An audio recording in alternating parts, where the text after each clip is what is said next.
علم نور ہے، علم نور ہے۔ بسم اللہ الرحمن الرحیم، الصلاۃ والسلام علیک یا رسول اللہ وعلی آلک و اصحابک یا حبیب اللہ۔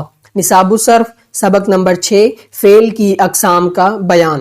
آج انشاءاللہ الکریم ہم فعل کی اقسام کے بارے میں پڑھیں گے۔ یہ جان لیجئے کہ مختلف اعتبار سے فعل کی مختلف اقسام ہیں۔ سب سے پہلے حروف اصلیہ کی تعداد کے اعتبار سے فعل کی دو اقسام ہیں۔ نمبر 1 فعل ثلاثی، جیسے نصرہ، دیکھیے یہ ایک فعل ہے اور اس میں 3 حروف اصلیہ ہیں، لہٰذا یہ فعل ثلاثی ہے۔ نمبر 2 فعل رباعی، جیسے زلزلہ، دیکھیے یہ ایک فعل ہے اور اس میں 4 حروف اصلیہ ہیں، لہٰذا یہ فعل رباعی ہے۔ پھر حروف علت کے اعتبار سے فعل کی 4 اقسام ہیں۔ نمبر 1 فعل صحیح، جیسے نصرہ، دیکھیے یہ ایک فعل ہے اور اس پر صحیح کی تعریف صادق آ رہی ہے، لہٰذا یہ فعل صحیح ہے۔ نمبر 2 فعل محموز، جیسے اکلا، دیکھیے یہ ایک فعل ہے اور اس پر محموز کی تعریف صادق آ رہی ہے، لہٰذا یہ فعل محموز ہے۔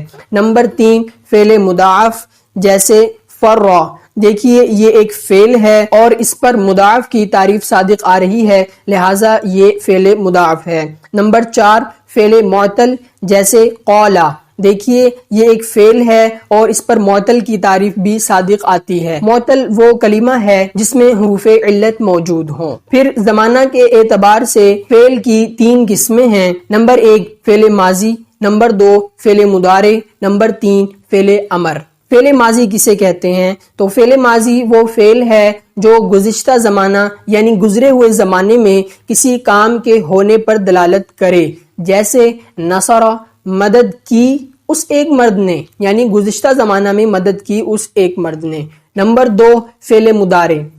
فعل مضارع وہ فعل ہے جو زمانہ حال یعنی موجودہ زمانہ میں یا زمانہ استقبال یعنی آنے والے زمانہ میں کسی کام کے ہونے پر دلالت کرے، جیسے ینصرو یعنی مدد کرتا ہے یا کرے گا وہ ایک مرد۔ نمبر 3 فعل امر۔ فعل امر وہ فعل ہے جس کے ذریعے مخاطب سے کوئی کام طلب کیا جائے، یعنی جس سے خطاب کیا جا رہا ہے اس سے کوئی کام طلب کیا جائے، جیسے انصر، مدد کر تو ایک مرد۔ پھر فاعل کی طرف نسبت کے اعتبار سے فعل کی 2 قسمیں ہیں۔ نمبر 1 فعل معروف، نمبر 2 فعل مجہول۔ فعل معروف وہ فعل ہے جس کی نسبت فاعل کی طرف کی گئی ہو، جیسے نصر زید، زید نے مدد کی، دیکھیے نصر یہ فعل ہے، زید فاعل ہے، فعل کی نسبت فاعل کی طرف کی گئی ہے، لہٰذا یہ فعل معروف ہے۔ نمبر 2 فعل مجہول وہ فعل جس کی نسبت مفعول بہ کی طرف کی گئی ہو، جیسے نصر زید، زید کی مدد کی گئی، دیکھیے نصر فعل ہے، زید مفعول بہ ہے۔ مفعول بہ وہ اسم ہوتا ہے جس پر فاعل کا فعل واقع ہو، یہاں فعل کی نسبت مفعول بہ کی طرف کی گئی ہے، لہٰذا یہ فعل مجہول ہے۔ پھر مفعول بہ کی ضرورت کے اعتبار سے فعل کی 2 قسمیں ہیں۔ نمبر 1 فعل لازم، نمبر 2 فعل متعدی۔ فعل لازم وہ فعل ہے جسے سمجھنے کے لیے فاعل کے علاوہ مفعول بہ کی ضرورت نہ ہو، جیسے جاء زید، زید آیا، دیکھیے ہمیں جاء فعل کو سمجھنے کے لیے صرف فاعل کی ضرورت ہے، مفعول بہ کی ضرورت نہیں ہے، لہٰذا یہ فعل لازم ہے۔ نمبر 2 فعل متعدی۔ فعل متعدی وہ فعل ہے جس کا سمجھنا مفعول بہ پر موقوف ہو، جیسے نصر زید خالدا، زید نے خالد کی مدد کی، دیکھیے نصر زید، زید نے مدد کی، تو یہاں سوال پیدا ہوتا ہے کہ زید نے کس کی مدد کی، لہٰذا مفعول بہ لایا گیا کہ زید نے خالد کی مدد کی، جس سے ہمیں مفہوم سمجھ آیا۔ پھر نفی و اثبات کے اعتبار سے بھی فعل کی 2 قسمیں ہیں۔ نمبر 1 فعل مثبت، نمبر 2 فعل منفی۔ فعل مثبت وہ فعل ہے جس میں کسی کام کا ہونا یا کرنا پایا جائے، جیسے نصر زید، زید نے مدد کی۔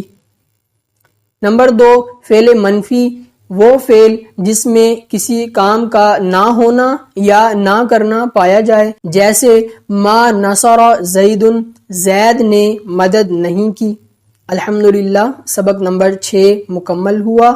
اس سبق کے سوالات اور ان کے جوابات جو آپ کو یاد کرنے ہیں وہ یہ ہیں۔ سوال نمبر 1، حروف اصلیہ کی تعداد کے اعتبار سے فعل کی کتنی اور کون کون سی اقسام ہیں؟ تعریفات اور امثلہ بھی بیان فرمائیں۔